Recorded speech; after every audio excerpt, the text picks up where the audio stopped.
The live TV, सच सबसे आगे। नमस्कार, मैं हर्षिता सिंह और आप देख रहे हैं द टीवी। तीनों कृषि कानूनों के 1 साल पूरे होने पर पूरे प्रदेश भर में क्रांति दिवस मनाया गया किसानों के द्वारा। हर एक क्षेत्र में किसानों ने कृषि बिल के विरोध में आपने देखा कि बीजेपी कार्यालय से लेकर के बीजेपी के नेताओं, उनके मंत्रियों, उनके विधायकों के घर का घेराव किया और उनके दफ्तरों और उनके घरों के सामने तीनों कृषि कानून की कॉपियां जलाई। इसके पहले वीडियो में हमने आपको दिखाया था कि कैसे किसानों ने हरियाणा के गृह मंत्री अनिल विज के घर के बाहर विरोध जताया था, तीनों कृषि कानून की जो कॉपियां हैं उसको जलाया था।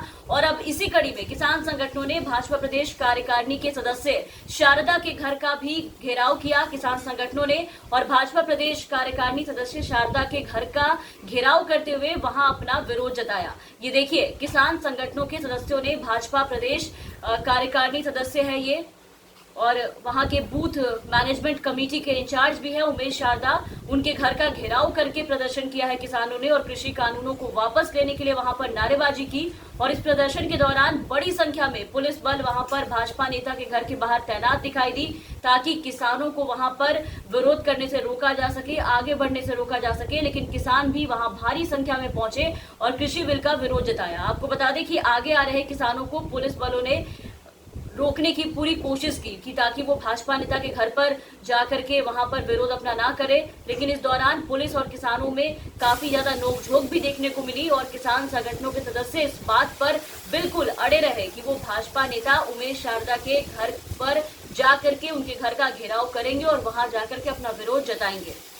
और फिर आप देखिए कि किसानों ने किया भी। किसानों ने रोष मार्च निकाला, भाजपा नेता के घर पहुंच करके धरना दिया और केंद्र सरकार के खिलाफ जमकर नारेबाजी की। और किसान नेताओं का साफ साफ ये कहना था इस वक्त कि जब तक केंद्र सरकार कृषि कानूनों को रद्द नहीं करती, आंदोलन हमारा जो है ये जारी रहेगा। तो कृषि कानूनों के 1 साल पूरे होने पर जगह जगह हर क्षेत्र में ये विरोध जो है वो देखने को मिला किसानों के द्वारा। किसानों ने हर क्षेत्र में बीजेपी के नेताओं का, उनके मंत्रियों का घेराव किया, प्रदर्शन किया। अंबाला में भी तीनों कृषि कानूनों की जो प्रतियां हैं वो जला करके केंद्र सरकार के खिलाफ जमकर नारेबाजी करके वहां भी विरोध प्रदर्शन किया गया। इसके अलावा वहीं पर किसान इकट्ठा होकर गृह मंत्री अनिल विज के आवास पर भी पहुंचे। इसकी वीडियो हमने आपको दिखाई थी, आप एक बार देखिए किसानों ने कैसे सरकार विरोधी नारेबाजी करते हुए गृह मंत्री अनिल विज के आवास के बाहर कृषि कानूनों की प्रतियां जलाई। आप देख पा रहे होंगे वीडियो में गृह मंत्री अनिल विज के घर के बाहर की ये तस्वीरें हैं, जहां किसान पहुंचकर कृषि बिल की कॉपियां जलाते हुए नजर आ रहे हैं,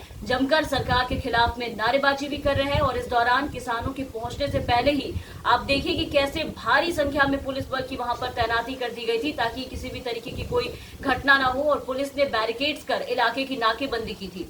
इसके अलावा भी भारतीय किसान एकता के बैनर तले किसानों ने सिरसा की सांसद सुनीता दुग्गल के आवास के बाहर भी ऐसे ही विरोध प्रदर्शन किया और तीनों कृषि कानूनों की कॉपियां वहां भी जलाई और अपने गुस्से का इजहार किया। और सरकार के खिलाफ वहां भी नारेबाजी करते हुए एक जुलूस की शक्ल में सांसद के आवास पर पहुंचे। भारी संख्या में किसान वहां पर पहुंचे और इस तरीके से उन्होंने विरोध किया।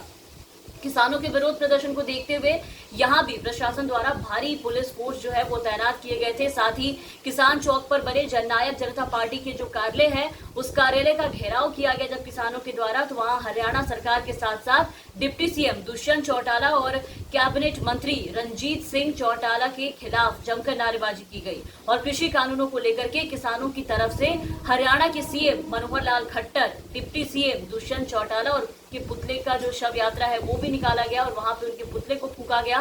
3 कृषि कानूनों की प्रतियां वहां भी जलाई गई। और आपको बता दें कि कार्यक्रम उसी जगह पर किया गया, उसी के पास किया गया जहां सीएम मनोहर लाल खट्टर ने सुबह ही पौधारोपण करके कई परियोजनाओं का शिलान्यास किया था। विश्व पर्यावरण दिवस को लेकर के वहां पर उद्घाटन किया था। तो पूरे प्रदेश में जगह जगह हर क्षेत्र में किसानों ने 3 काले कानूनों को लेकर के अपना विरोध दर्ज कराया है। बड़ी संख्या में आपने देखा कि कैसे किसान इकट्ठा हुए और उसके बाद खट्टर सरकार, मोदी सरकार, किसान विरोधी के नारे लगाते हुए बीजेपी के हर एक नेताओं और उनके हर एक मंत्रियों के घर के पास पहुंचे। और इन सबको देखते हुए पुलिस पहले से ही अपनी पूरी तैयारी के साथ वहां पर पहले से ही मौजूद थी। भारी संख्या में पुलिस बल तैनात थे। बीजेपी के सभी मंत्री और उनके नेताओं, विधायकों के आवास के आगे आपने देखा कि पुलिस द्वारा बड़े बड़े बैरिकेड्स लगाए गए थे ताकि किसान आगे ना बढ़ पाए। लेकिन किसान भारी संख्या में वहां पर पहुंचे, वहां पर इकट्ठा हुए और शांतिपूर्ण तरीके से अपना प्रदर्शन किया। पुलिस की मौजूदगी में तीनों काले कानून की जो कॉपियां है जगह जगह पर जलाई गई किसानों के द्वारा। किसानों ने भाजपा जेजेपी सरकार के खिलाफ जमकर नारेबाजी की। तो हरियाणा, पंजाब के साथ साथ और भी कई जगहों पर किसान बीजेपी नेताओं के, उनके मंत्रियों के घरों के बाहर, बीजेपी के कार्यालय के बाहर पहुंचे और 3 कृषि कानूनों की जो कॉपियां है वो जलाकर अपना विरोध जताया। किसानों ने 1 साल पूरे होने पर इसका विरोध किया। किसानों का साफ कहना था कि केंद्र सरकार जब तक कृषि कानून वापस नहीं ले लेती है तब तक उनका प्रदर्शन ऐसे ही जारी रहेगा। सरकार को उनकी मांगों पर ध्यान देना होगा। उनका मकसद किसी को नुकसान पहुंचाना या फिर किसी का नुकसान करना नहीं, बल्कि अपनी मांगों को मनवाना है। और इन सबके बीच एक बार फिर से किसानों का ये आंदोलन जोर पकड़ता हुआ दिखाई दे रहा है और तीनों कृषि कानूनों को वापस लेने की मांग जो है एक बार फिर से आप देखिए कि जोर शोर से उठ चुकी है। तो अब इन सबके बाद, इस विरोध के बाद अब देखना है कि सरकार कब तक अपने जिद पे बनी रहती है। तमाम अपडेट्स और तमाम खबरों के लिए आप बने रहे दैन टीवी के साथ। चैनल पे नए हैं तो चैनल को सब्सक्राइब कर दें, साथ ही बेल आइकन दबा दें ताकि हम आपको खबरों से अपडेट रख सकें। धन्यवाद। द लाइव टीवी, सच सबसे